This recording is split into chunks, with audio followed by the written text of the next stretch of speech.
જય માતાજી। અમે જસદણથી આવ્યા છીએ।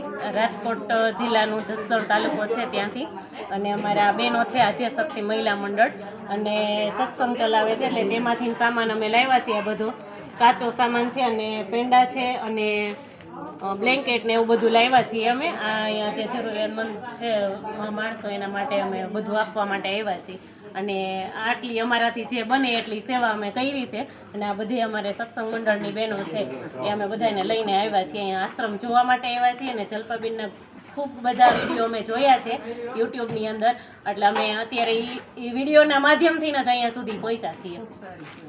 અને અહીંયાનું બધું જે મેનેજમેન્ટ છે એ બધું જોઈને અમને ખૂબ આનંદ થાય છે, અને અહીંયા જે જરૂરિયાતમંદોને જે પણ કાંઈ વસ્તુ વિતરણ આ તે એની સેવાઓ થાય છે એ બધું જોઈને અમને ખૂબ આનંદ થાય છે। અમે અહીં સુધી આવ્યા તો અમને ખૂબ જ આનંદ થયો, તમને બધાને મળીને આ જલપાબેનના આશ્રમને જોઈને ખૂબ જ આનંદ થાય છે।